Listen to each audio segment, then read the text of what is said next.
So let me check with the cameraman. Is the machine on? It sounds like it. Are we all okay? And I warned him I'm going to be a nightmare because I always walk around and move around, wave my hands, and so he's probably going to struggle to catch me all the time. And he's already sending me messages. Look. What's the mark on your Oh dear. Is my time up? There you are, I'm sure. Oh, good. Okay. Oh, otherwise it'll move about. Thank you. I'm delighted to be here in Perth. This is my first visit to Perth. I've been to the east coast of Australia, but I've never been here. And it was really nice to come over from Cape Town and see the beautiful beaches and town and river and all sorts of things. Unfortunately, I'm not here for long enough. I'm flying back again tonight. But I hope that I'll be nice enough to you that I get invited back at some point, and then I'll try and stay longer. Now, how many of you were in Sydney, was it a couple of years ago, when I came and did a talk? So some of you. Oh, good, good. So for those of you, we're going to do some revision, and I'll be asking you some questions. Okay, no, yes, the homework will be required.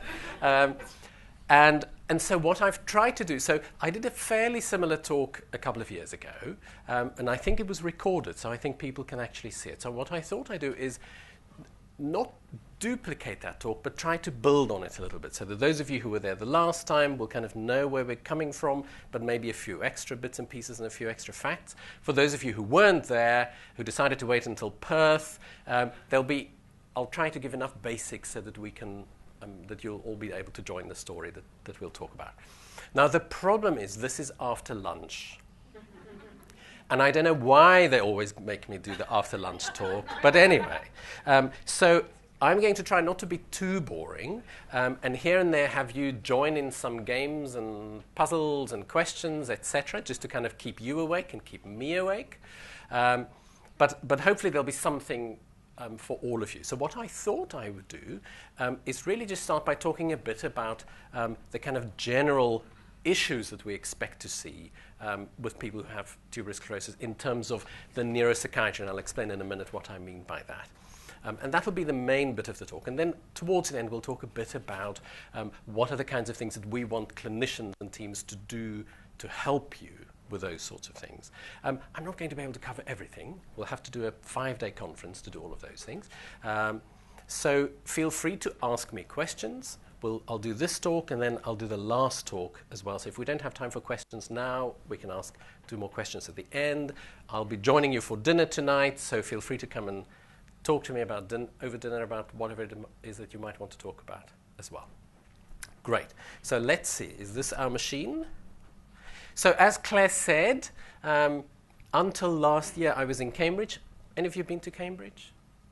Good. Some people have been. So those of you who've been to Cambridge, you will know that this is King's College Chapel. Now, I'm not a member of King's, but I certainly spent many happy hours going to chapel and listening to the music there. Very world-famous choir in King's Chapel. And I've now substituted the beauty of in fact, very ancient architecture with a different kind of beauty. So this is Cape Town and the University of Cape Town. So this is the upper campus, the main kind of central bit. This is where people graduate. And the beautiful Table Mountain behind it. So people say Perth is just like Cape Town, only without the mountain. But it is quite a nice mountain, I have to say. So when I talk about the neuropsychiatry of tuberous sclerosis, I refer to all these things. So I refer to, and we will talk a bit and go through examples, at the behavioral level. And it's helpful to be clear because the neuropsychiatry of TSC can be so complicated that we sometimes get overwhelmed by it. So it's useful to just separate it into the different components. We'll talk about psychiatric issues and psychiatric diagnosis in TSC. We'll talk a bit about global intellectual abilities in tuberous sclerosis. I'll say something about academic or scholastic skills. So this is what kids do and how they do in school. We'll do a bit of discussion around neuropsychological issues in TSC, say something about psychosocial stuff. I won't say much about biological because that's where epilepsy and other kind of issues come in. But I will say a little bit about how we're thinking about what the mechanisms are that lead to these learning and behavioral problems and what we're currently doing in terms of studies to try and see if we can improve some of these learning and behavioral issues in TSC. So here's the bad news. The bad news is I heard, and I was reliably told, that when people have had lunch, their concentration span is about 3 minutes long. And Claire used up the 3 minutes already, you know. So before I even got it going, she'd used up your concentration time. So I thought I'd better quickly give you the main message so that if you're going to fall asleep, then at least you have the 2 top messages. So here's message number 1. Okay? What's that? It's a soccer field. Yeah, it's not terribly clear. It's a soccer field somewhere. I'm not even sure where it is. But you can see the soccer field kind of standing on its side. And so message number 1 is this, that people with TSC have a very uneven playing field in terms of their neuropsychiatric problems. And by that I mean most people with TSC will have some or many of those kinds of things in terms of learning, behavior, mental health, development, those sorts of things. And I think that's a really important thing for us to remember as clinicians, and for you to know that this is the case for most of us. This is the case for most people with TSC, that the playing field is very uneven. And that means, therefore, we need to be aware of it, look for it, and treat it. So that's message number 1, okay? What can you see? A duck? A rat? A rat? A rabbit. I was just thinking, I've never seen a rat there. How many of you see the duck? How many see the rabbit? How many see both? Okay, yeah. Is it easy to see both or relatively easy? Some people find it harder, yeah. And so this is message number 2. When people have TSC and live with TSC, we're sometimes at risk of seeing the TSC and not the neuropsychiatric problems. Yeah? So, and I'm sure you've all had the experience where people would say, oh, that's just part of the TSC. That's just the TSC. And this is a concept that we call diagnostic overshadowing it. We often see it in people who have intellectual disabilities. People would say, oh, that's just being part of the intellectual disability. And they don't look for depression, and they don't look for anxiety disorders, and they don't look for autism. And in people with genetic syndromes and in people with TSC, we see the same. Very often, people come to me and say, well, the doctors said it was just the TSC. This is all just part of the TSC. And so message number 2 is there are lots and lots of different things that people with TSC can have that we can assess, diagnose, and treat. And it's not just being part of the TSC. And I think that's the second message. We're all at risk of lots of things neuropsychiatrically, and people shouldn't just say that's what it is. That's TSC. There are things we should look for and do something about. So those of you who are feeling a bit sleepy, that's okay. You can now go and have your nap. But for the rest of you, let's now come back to the different levels. And I'm just going to go through them and give you some examples. So, and you will have heard these words and some mention of them this morning as well. So some of it might be similar in that sense. So when we start at the behavior level, when I say behavior level, I simply refer to the kind of challenges in daily life that you will see and will experience. And we see a very high range of range of behavioral problems. So aggression, aggressive behavior. Now, aggressive behavior might be directed towards other people. It might be verbal. It might be physical. Anyone here experienced? Yeah? Okay. Self-injurious behavior. Sometimes people with TSC might hit themselves, bite themselves, scratch themselves, etc. We see lots of attentional problems in people with TSC.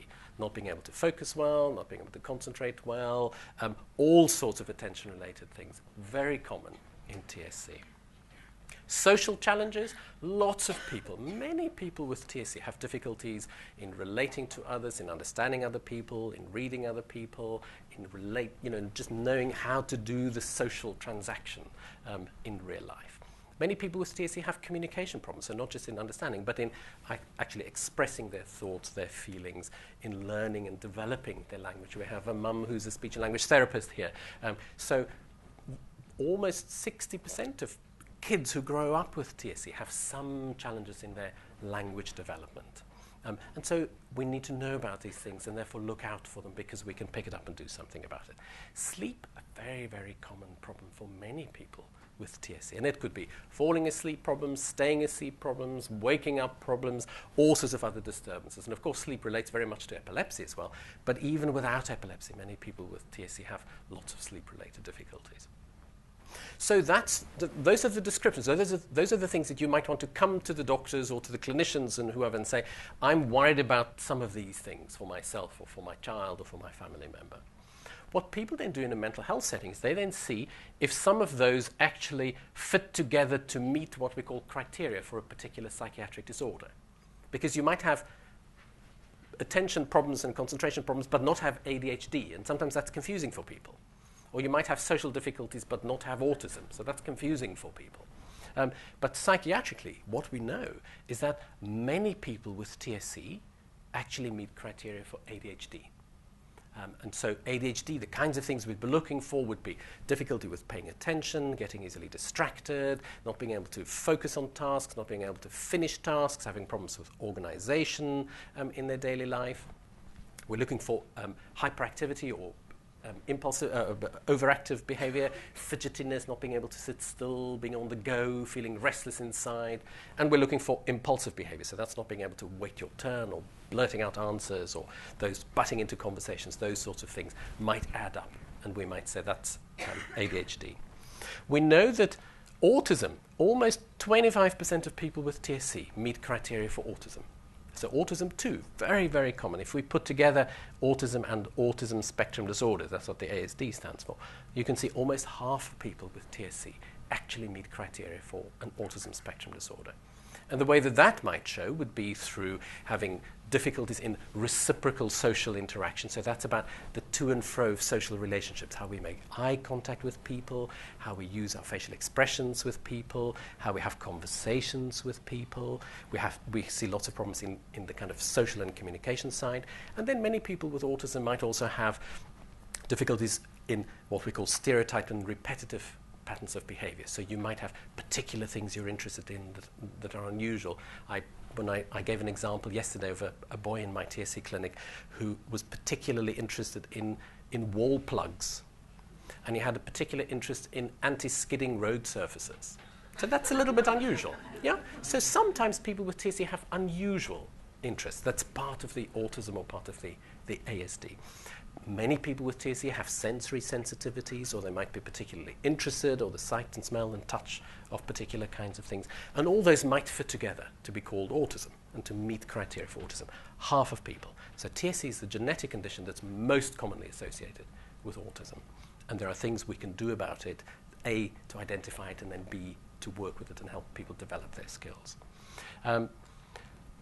Important not to forget adults. Kids with TSC grow up to become adults with TSC. And so the majority of adults who have kids who have ADHD or autism grow up to be adults who still have many of those kinds of challenges. But we also see very high rates, particularly starting in kind of teenage years into adulthood, very high rates of depression and depressive disorders, and very high rates of anxiety and anxiety disorders. In a study that people did in Cardiff in the UK, now probably about a decade ago, of people with completely normal intelligence who had TSC, 60% of them had an anxiety disorder. So that's very high, which means that if you live with TSC, you're at a high risk of those sorts of things. So when you're feeling anxious and you don't quite know what to do, it might be part of the TSC. It might be something that we should look for, identify, and treat.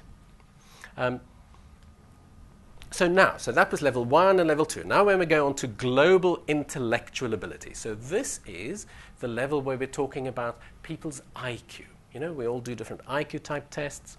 And if we took all the people in the general population who don't have any kind of condition, then and we measure their IQ, then the average IQ will be about 100, and some people will be higher and some people will be lower. It's a bit like how tall we are. You know, if we take all of us together, most of us will be kind of average height.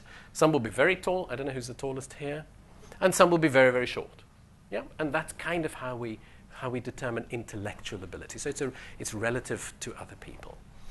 That's what it looks like in the general population, people who don't have any conditions. But what it looks like in TSC is quite different. So 70% of people fall on a pattern that looks a bit like this, and we call it a normal distribution pattern.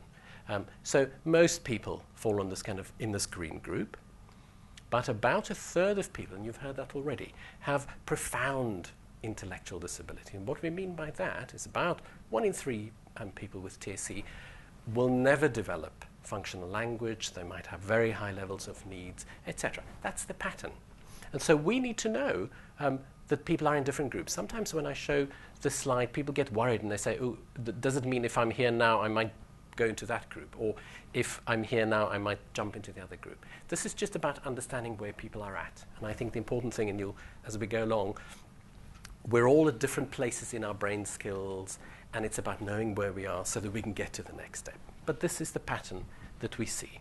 Now, when I came last time, I showed people this slide, and I realized afterwards that I confused things a little bit by using this term normal distribution phenotype, because to you that probably doesn't mean anything. So let me just put it in a slightly different way. So we know that about a third of people with TSC will have profound intellectual disability. But it also means that about half of people with TSC will have completely normal intellectual ability. And then the rest falls somewhere in between. So about 20% of people will have mild or moderate or severe intellectual disability. That's probably a little bit clearer way of thinking about it. So 30, 20, and half. So that means, and that's one of the, and Claire and others have said that, that's one of the fascinating things about TSC, that half of us might have completely normal intellectual ability, and the other half might have some much more significant intellectual challenges. But it's good for us to be aware of this. So now, those of you who were in Sydney a couple of years ago, this was the first question that I asked last time. And we touched on it this morning, but it's a useful one just to go over again. If my child has a TSC1 mutation, is that good news or bad news? Or if my child has a TSC2 mutation, is that good news or bad news? First, those who weren't in Sydney, what do you think? What's your understanding about TSC1 mutation versus a TSC2 mutation in terms of intellectual ability? One's better than two? Is that what most people would think? That's certainly what most people would say. Okay. And what about if you have a boy or a girl with TSC? Can we predict whether you have better or less good intellectual abilities?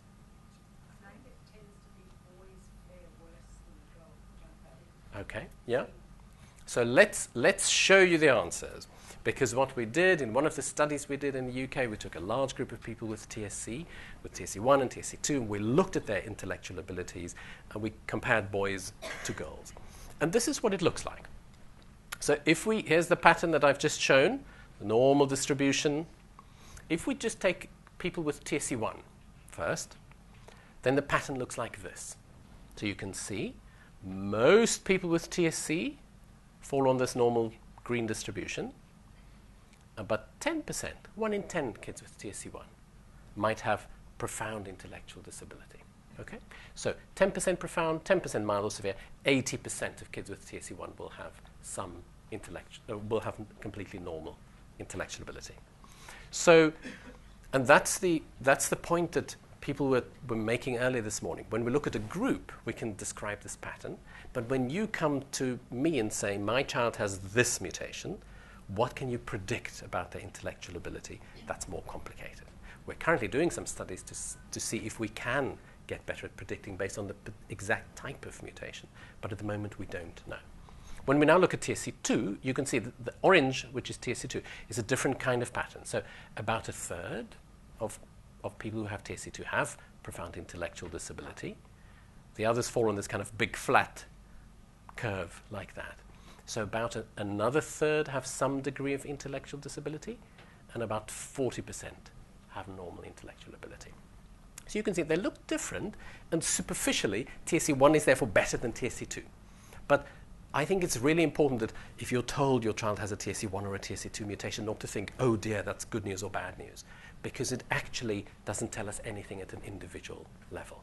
As you can see, there are people who are orange who have very, very high overall intellectual abilities, and people in the green, in the TSC1, who are on the other side of the spectrum. So for today, for the next year or so, I don't think that's of particular relevance. What's more important is for us to know that there are ways in which we can figure out where our kids are at and then what we can do to help them based on their own pattern of needs.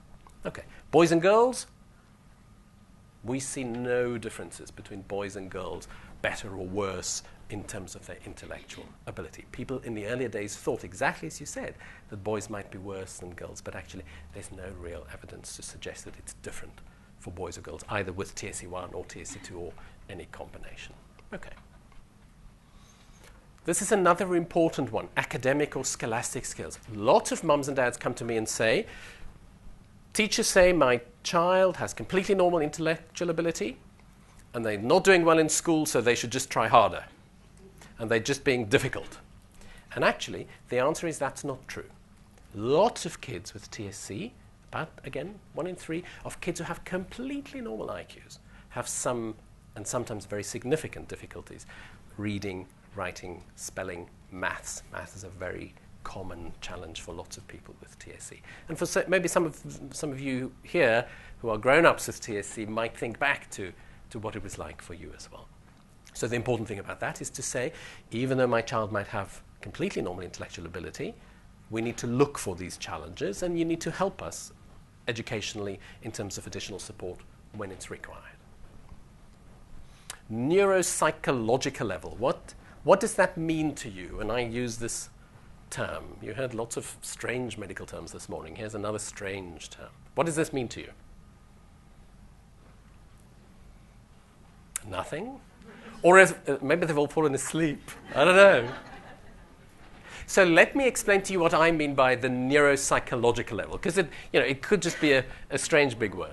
So when I talk about a neuropsychological approach to the brain, this is what I mean. I mean that we know that you have to imagine that this is the brain, okay? This is your head from above. That's a very spiky nose.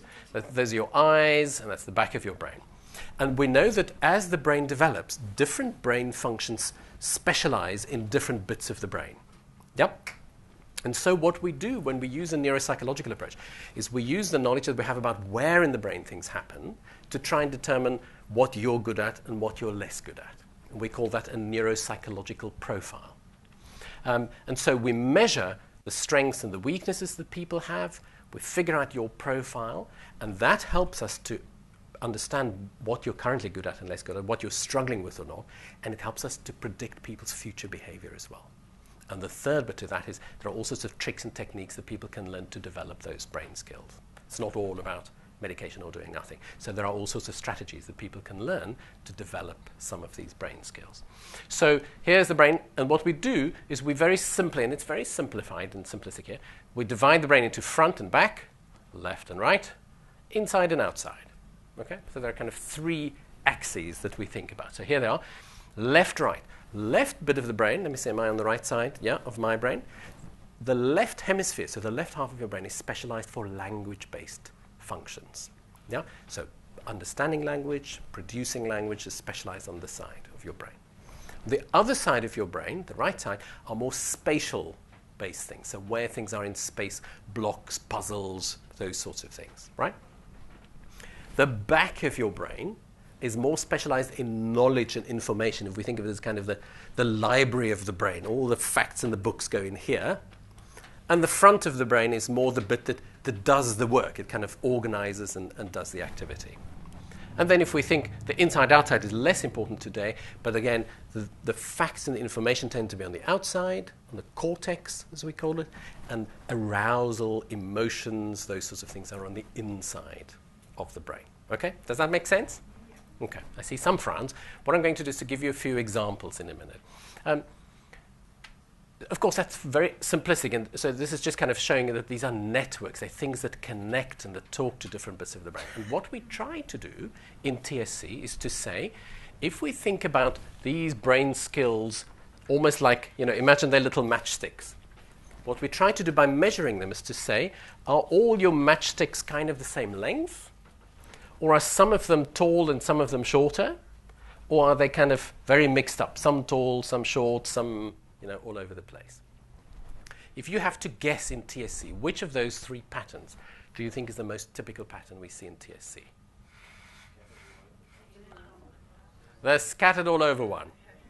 Yeah? And that helps us to understand some of the puzzle of TSC. And you've all felt it and you've all seen it.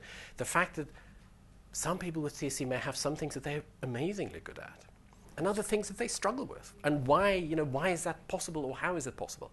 Is it just that we need to try harder with this one, or is it that we had a chance, good performance on something else? The answer is that people's neuropsychological skills are very variable in TSC, and the pattern is unique to each individual. And that's why I can't say to you, this is what it'll be like for everyone. But that's why it's important for us to think, what is my pattern, or my child, or my family member's pattern of strengths and weaknesses of these things? And the little bit that we can kind of summarize, at least based on what we know about TSC, is that the bit of those neuropsychological skills that are most difficult for people with TSC is in the front bit of the brain. And the brain skills that are kind of in the front of your brain is what we call the executive control processes. Some people call them executive skills. Some people call them executive functions or executive control processes. So those are the things that happen in the front of your brain. Now, executive control process is quite a complicated term. So I always like to think simply, and I like to think visually. So here's my visual for the executive skills of your brain. Okay? So I always think that executive skills are a bit like the driver of a car. Okay? So here you can see me. Gosh, that was a few years ago. This is my goddaughter.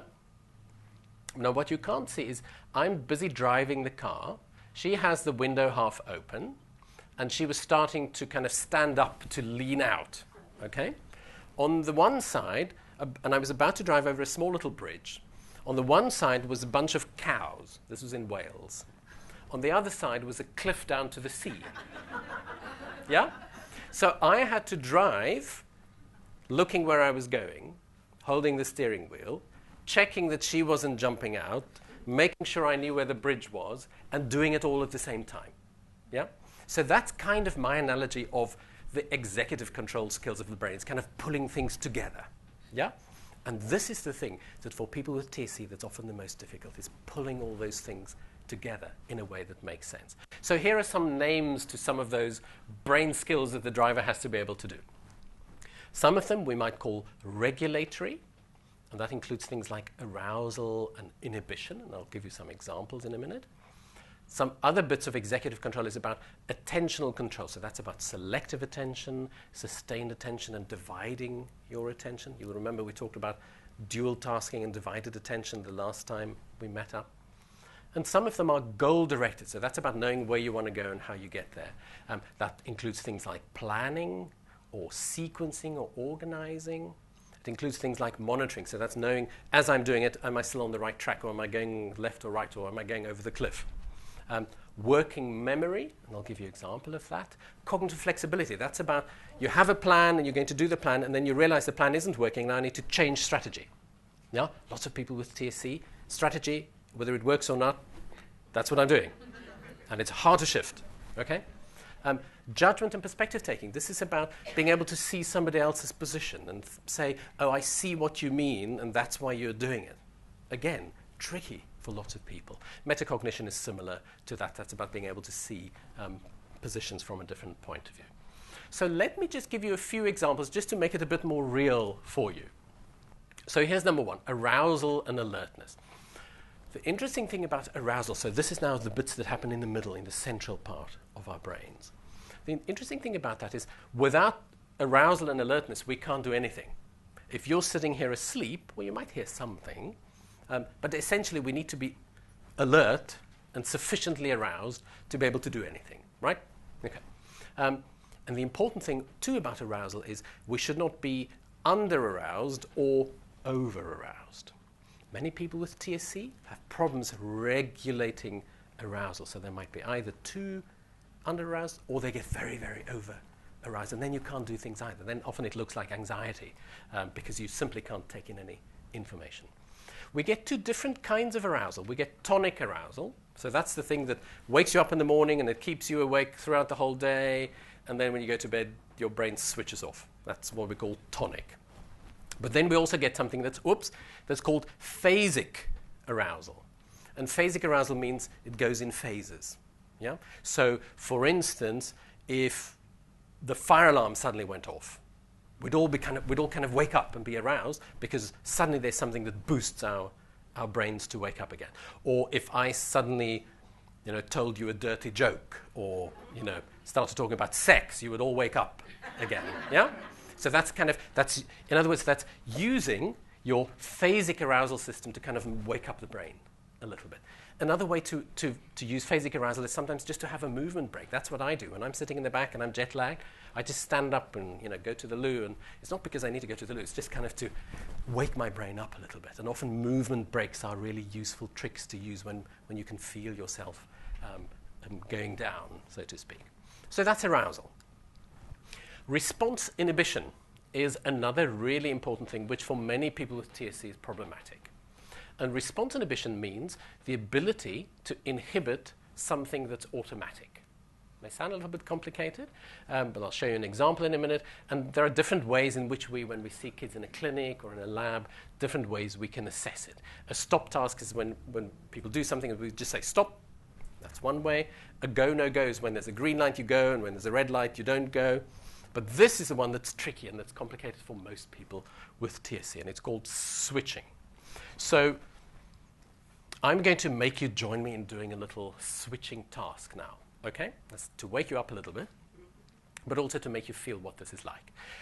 So what I'm going to do on the next slide, I'm going to show you words like that. So they're all different colors. And it'll be in 2 columns. And what I want you to do is out loud, as a group, with me, just read out those words as quickly as you can. All right? Do you all understand what I want you to do? Okay. Everyone ready? Okay, so let's go. Black, blue, brown, red, black, orange, brown, pink, purple, red, orange, green. Okay, that was a bit slow. Let's do it again, exactly the same, a bit faster. Okay, go. Okay, that's a bit better. I still think that was only about 50% of what you can do, but that's fine. Okay. So what you will have seen is that those words were printed in colors. Okay, what I want you to do now is not read the word, but read out the color that the word is printed in. Okay, as quickly as you can, exactly the same. Right? Does everyone know what we're going to do? Are you ready? Okay, go.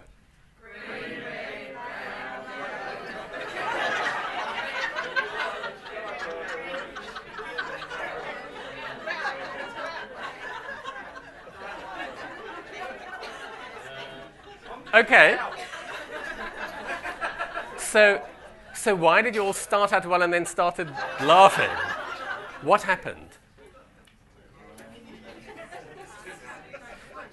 So what happens is that the reading is the thing we do automatically.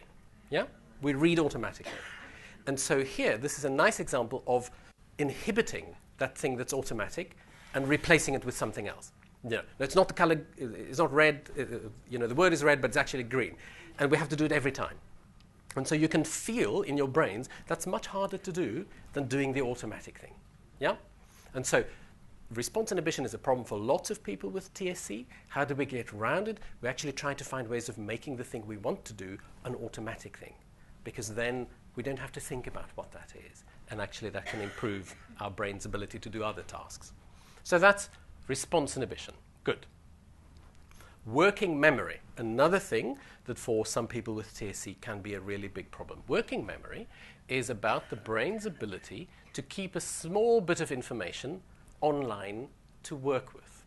And we get 2 sorts of working memory. One is called auditory working memory. So that's things you hear. So for instance, if I give you my phone number and I say 925657, you can kind of hear it in your head, can't you? And then you write it down, and that's it. That's your auditory working memory. And the other side of that is visuospatial working memory. That's if you see a map, you look at a map or something and you close your eyes, you can kind of see it in your eyes, in your brain, can't you? So that's spatial or visuospatial working memory. The important thing about working memory is that it has a limited capacity. And that's where sometimes things get into trouble. So let's do a little working memory game. Okay?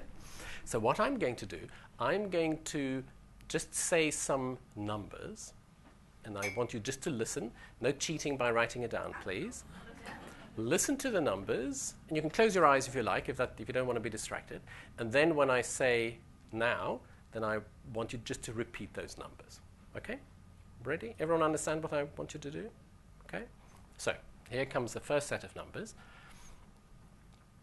3, 9, 2, now? Good. Next one. Oh, excellent. Now is the cue. I need a little bell. Okay, here comes the next ones. Ready? 4, 8, 3, 6, 7. Now? Okay. Comes the next set. 1, 3, 9, 2, 4, 6, 8, 3, 7, 3, 1. Okay?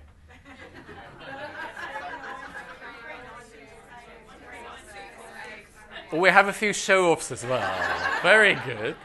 But so those of you who started giggling, what happened? So what happens to most people in terms of short-term or working memory is when your capacity is full, it wipes it. You feel it going, don't you? It's not as though most of the time some of it stays, it goes. Now imagine that a child or a person with TSC might have a working memory, and typically for most of us it's about 7. We can remember about 7 items. So I did a 5 and you were all good on that, and then I did one with 10, which would be difficult for most people, apart from the smart asses in the front. So imagine now that you or your child's working memory is actually only 2 bits long. And you say, go into your bedroom, look in the top drawer and find the socks. Yeah? You've already said 3 things. And it may be that they've just gone. Yeah? So you can see it's a very concrete example, but it's just useful for us to imagine that maybe that helps us understand either our own or our family members or our children's learning and behavior. Okay, so that's working memory. Let's see if I have another one for you. Planning. Planning is a big challenge for lots of people with TSC. It's a problem for all of us. Some of us spend our lives planning. When I met Claire the other day, she said, okay, so let's think what we need to do, and have I got it all ready for the conference? But so let me just give you an example. So planning is about the ability to plan the steps required to reach a goal. And there are different ways we can measure it. One very simple way that we measure it is using a task that's called the Tower of London. So if you imagine the Tower of London, this is like a little plank with a tall and a medium and a short little stick on it. And we have little balls, a red ball, a green ball, and a blue ball, and they have holes in, so they can fit onto the pegs, like that. The rule is you can only move one of the balls at any one time. Yeah? And so you can pick up one and put it somewhere else. And then what we do is we would say to you, how many moves are needed to make the bottom one look like the top one? Okay? So all you need to do is you take that little blue one, you lift it off, you put it over there, and you've reached the goal, so to speak. Okay? Does that make sense? So go to another one. So how many moves needed to make this bottom one look like the top one? Okay, why? You can only move one ball at a time. It's cheating to take all 3 or all 2, yeah? Yeah? So why is it 3? Because so you have to move that one over there, then the red one over there, and then you put the blue one on top of that one. Yeah? Yeah? 3. Okay, here's another one.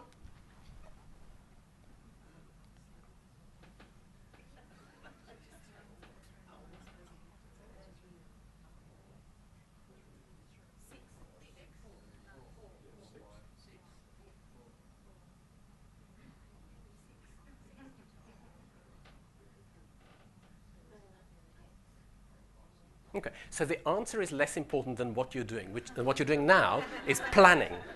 Yeah? So you're saying, okay, so if I do that, then I need to do that next, and then that, and so I need to do this before that, otherwise this one won't be in the right place. That's planning. Yeah? And this is a big problem for lots of people with TSC. Yeah? And we see it because people become disorganized, they can't do it, they get overwhelmed, they don't want to start because they've learned that it's hard for them, etc. Okay, the answer, by the way, is 7.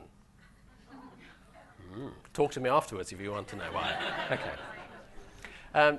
And so the short answer about neuropsychological, now you have a good sense of what I mean by neuropsychological brain skills.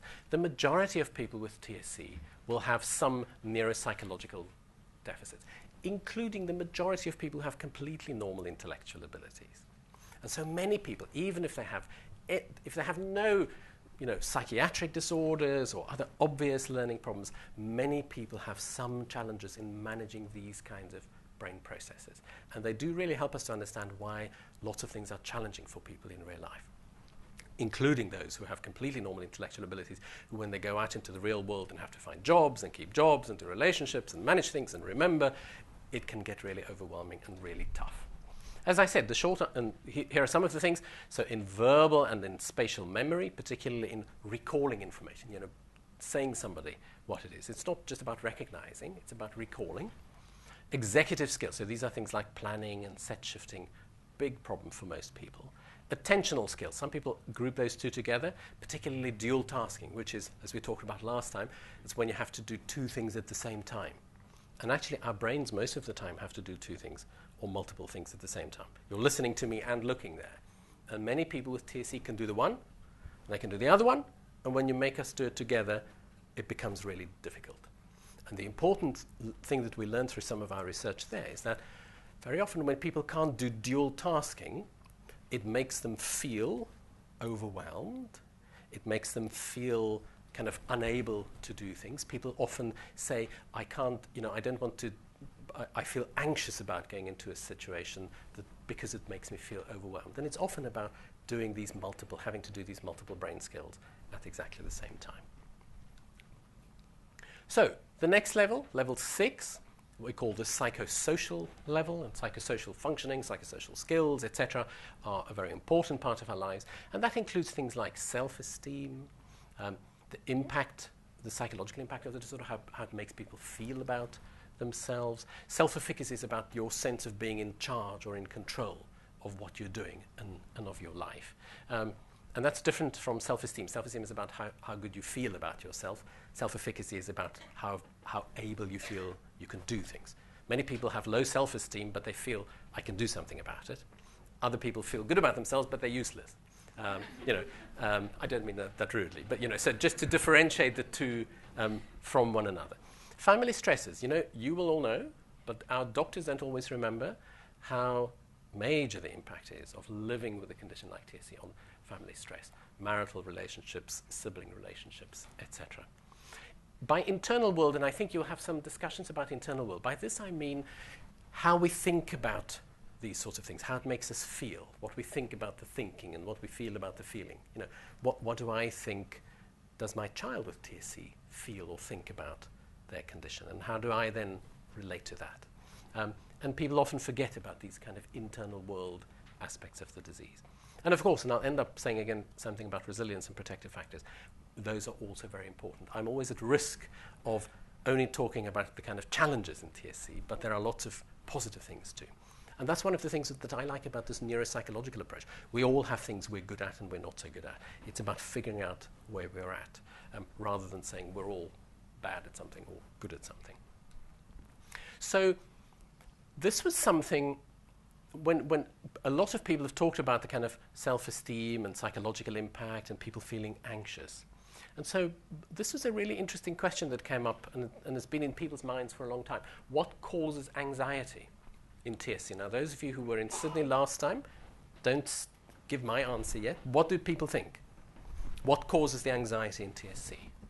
What makes not being in control? Yeah. Okay, yeah. And some of that might link to some of your brain skills, I guess, or just about how you feel. I'm sorry, I'm struggling. This is called dual tasking. And you know what? Girls are better at it than boys are. And it's been proven scientifically. So you're absolutely right. But an interesting question that a group of people asked in the US was to say, well, might there be a biological reason why people with TSC also feel anxious? That's not just a psychological reason, because these are all psychological reasons. And so what Alcino Silva and his colleague Dan Enninger did, they took a tuberous sclerosis mouse, a TSC2 mouse, and they gave these mice some anxiety tasks. Now, we're not going to talk much about animal studies, but there are ways in which we can see if animals are anxious or not. So, for instance, they put them in a box that's light on the one side and dark on the other side. What do you think would an anxious mouse do? Stay in the dark. Yeah, you can think of afraid in the dark. That's a different way around. They normally stay in the dark and don't go out into the light when they're anxious. This one here, it's called an elevated plus maze. So it's like a big, tall thing, and you can just about see on the one side, it has little perspex arms, and on the other side, it's open. So what do you think would an anxious mouse do? He would stay in where there's a boundary and not go on the other one. I think it's just being sensible, but maybe that's just my view. And another thing that you can do is you can put a mouse in a kind of a big flat square cage or kind of surface and just see where they spend their time walking. And what we tend to see is that anxious mice tend to stay around the edges and they don't explore the whole thing. They just kind of stay on the sides rather than to go in the middle. So what do you think did the study find?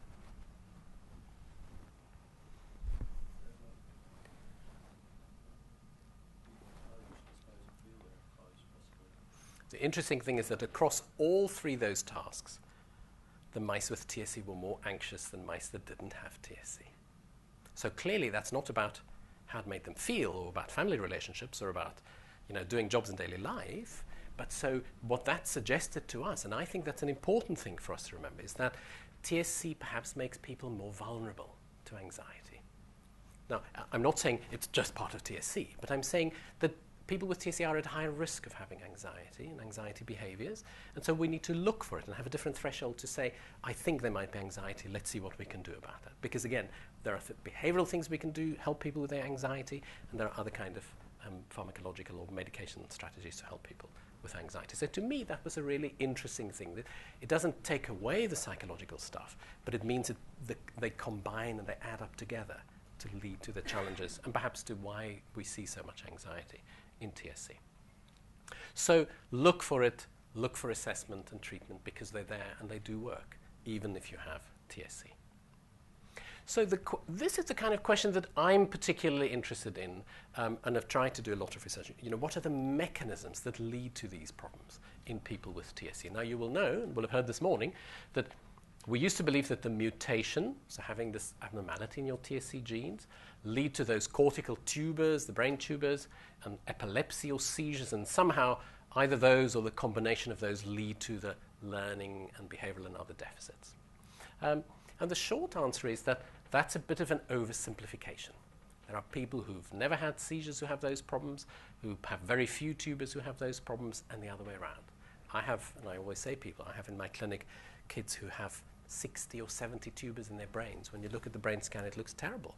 But yet they're completely functional. They have normal intellectual abilities. They go to school. They do all sorts of things. So just how many tubers you see on a brain scan, don't be scared about that. That really is not a predictor of how you will be or how your child will necessarily perform. So when people discovered the kind of molecular abnormalities in TSC, we started to say, well, might there be a direct route from the mutation to these deficits? And why we wanted to ask that question is because we can't, you can't take out all the tubers and you can't always stop the seizures. But if there's a direct route to those deficits, then maybe we could use these kinds of drugs that you heard about this morning to reverse some of these deficits as well. So I need to show you one of these crazy protein pictures. You've seen one this morning, so you've kind of used to it not over-aroused or overwhelmed anymore. Basically, this just it looks a little bit funny. The short answer, there's TSC1 and TSC2. You already heard this morning. Those two guys basically put the brakes on mTOR. And so if you lose it when you have TSC, there's too much of this one going on. And this is the one that leads to cells growing and making those tumors. But what we discovered was also that apart from the cell growths and the cell numbers, these different proteins in all the different colors and numbers, and they're not important now, have big roles in other aspects of brain functioning. So some of them help with how the brain develops. Some of them help with synaptic plasticity. So that's about how we learn and encode memories and information and keep that information in our brains. Myelination is making those white matter tracks. So white matter tracks are important in the brain because the more we have of them, the faster our brains can think. So if you have an abnormality in that, there's a kind of a slowing down of the information going across in the brain. And axon cytoskeleton is about how the different neurons and the bits in the brain connect to one another. And if we have a nice clear track, that's one thing. And if it's all messed up and mixed up, it means that the messages might get crossed and they might get lost and it might come out in a strange way at the end. And so because of this information, we were therefore able to say, well, in that case, if these proteins are involved in learning and in behavior and in development, what about this guy rapamycin or everolimus that you heard about this morning? Might it be possible that if we give people this stuff, it might also improve some of their learning or behavior or neurodevelopment? And so this was therefore, again, this was question 5 2 years ago. We know that these inhibitors can help tumors, but might they also have a role in learning and memory? And the first publications, and I heard some of you talking about it over lunch or this morning, was again, Alcino Silva and Dan Inninger, the guys who did the anxiety study. They took some TSC mice and they gave them some learning tasks, and what they showed was that these mice had problems with learning in space. So the mice couldn't remember where they were. They put them in a little bath, make them swim, and they had to swim to a little platform, and then when they take the platform away, the mice didn't know where the platform was. But the mice that didn't have TSC could remember where that platform was. So that's interesting. What they then did, they gave these mice rapamycin for 5 days, and then they tested them again. And when they tested them again, the mice were just as good as the other mice at remembering where things were. So showing that these mice with TSC had learned to remember things. And what was very interesting about that study too was these mice weren't little baby mice, they were grown-up mice. So suggesting that maybe even not just in very young or in children, but maybe even in older people with TSC, that might have a role to improve some of these things. Now that's in a mouse. None of us are mice, right? Another study, very recent actually, was Mustafa Sahin in Boston. They looked at a TSC1 mouse, and they saw that these TSC1 mice had autistic-like behaviors. So they had communication problems, they had difficulties relating to the other mice, and we can have another whole day about how do you measure autism in a mouse. And they showed that these mice had kind of repetitive behaviors. And again, they gave these mice rapamycin, and what they found was that these social deficits and the communication deficits and the repetitive behaviors went away. And those mice became similar to the normal mice, or the mice that didn't have TSC. So as you can imagine, people were very excited about these sorts of ideas. And I think this is a nice example of what Claire talked about this morning of translational work. You know, first we start in the kind of lab, then we take it to a mouse, and of course the next step is then, will it be relevant to humans with a condition? I hope none of you will want to take this drug because it worked in a mouse, right? I think there's some extra steps required. And so one of the things, and this was the first study that we did, as part of a kidney study, we actually added some measures of memory and other aspects of learning. And we tested how well people did at the start of the study, 4 months later, and at the end of the study. And the short answer was, so here are the 8 people. It was a tiny little study, so only 8 people in the study. But you can see, so the white bar is at the start of the study. The black bar is how well they did at the end. And you can see that 1, 2, 3, 4, 5, 6, 7 of the 8 people did better at the end of the study than they did at the start of the study. And what was interesting is that, for those of you interested in kind of more technical detail, 4 of those, so half of the people in the study, did significantly better, did kind of clinically significantly better in their memory tests than before. And so that combined with the mouse information were the main reasons why we then got support in funding for 2 studies where we're currently looking at the impact of rapamycin or everolimus on people's learning, on development, on aspects of anxiety, attention, autistic-like behaviors, etc. We have no idea what the results will show, but I think that was a logical, and I wanted to explain to you how we kind of got to ask those questions and understanding the mechanisms that we're trying to tease apart in doing this sort of work. And there's at the moment a Dutch study that's looking at, or that will start, they haven't started yet, at kids with severe to profound intellectual disability to see might these drugs also help their development. We don't know. We've decided to start with more able people because it's easier to test somebody who can sit down and do some tests and games and puzzles with you. So we were more sure that we could measure change in them. And it's much more difficult, as you will know, in somebody who might be non-verbal or might not be able to participate in some easy way as a first step. So we were very conscious not to place people who are vulnerable at more risk than we were able to measure and monitor. So we will hopefully, I'd like to think maybe in the next 12 to 18 months, we should finish those studies and we'll be able to come and report to you. So maybe next time I'm invited to Perth, I could perhaps tell you what we saw. Petrus, is that study being done on a mixture of ages, like from children to adults? I'll repeat the question. The question was, is the study being done on people of different ages? So the US study we're doing on, and let me think, kids age 6 to adults age 21. So it's kind of a younger age. In the UK, our study is looking at people from 16 to 60. So it's kind of, we have a younger people study and an older adult, or an adult study. I wouldn't dare to say anyone who's 60 is an older adult. So that's kind of the story about the challenges, what we're currently doing in terms of clinical studies.